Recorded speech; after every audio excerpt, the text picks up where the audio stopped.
From the National Newsroom of the Canadian Press, I'm Jason White. The Union for Striking Canada Post Workers says the federal government has made a direct attack on the future of the Postal Service. The strike began in response to Ottawa's plans to end door-to-door mail delivery for almost all Canadian households within the next decade, among other changes designed to shore up the Crown Corporation's finances. Canada Post has now completely shuttered operations, with a few exceptions for things like delivering pension checks and social assistance, like disability support payments.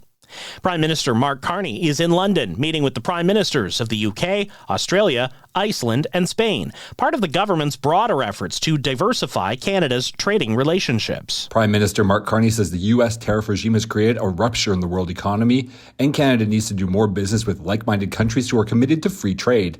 Carney makes his comments in a panel discussion with the leaders of the UK, Iceland, and Australia at the Global Progress Action Summit in London, an annual gathering of liberal-leaning political leaders.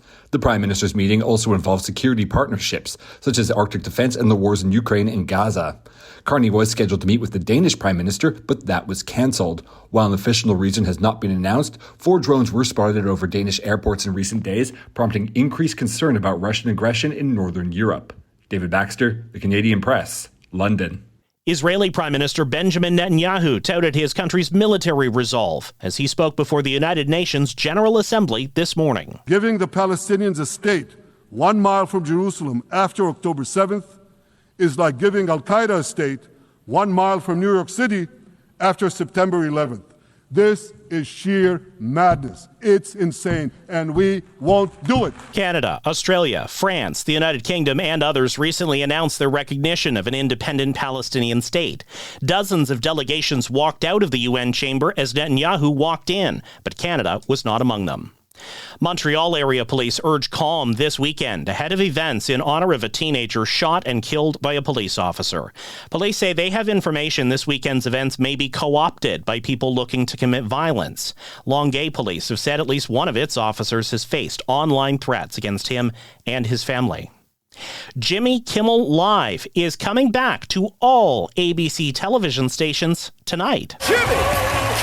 When Jimmy Kimmel Live returned to ABC earlier this week after the show was paused following remarks involving the murder of Charlie Kirk, 2 companies that own ABC affiliates, Nexstar and Sinclair, continued to postpone the show. Now both companies announcing they will end their preemptions of Jimmy Kimmel Live effective immediately. That means the show is returning to markets like Seattle, St. Louis, Nashville, and Washington, D.C., Sinclair saying it is inconsistent to champion free speech while demanding that broadcasters air specific content. Alex Stone, ABC News.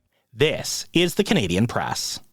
In sports, the Toronto Blue Jays kick off their final series of the regular season tonight when they welcome the Tampa Bay Rays. The Blue Jays enter the game tied with the New York Yankees for first place in the American League East, but Toronto holds the tiebreaker. Davis Alexander makes his return under center for Montreal as the Alouettes host the Calgary Stampeders tonight.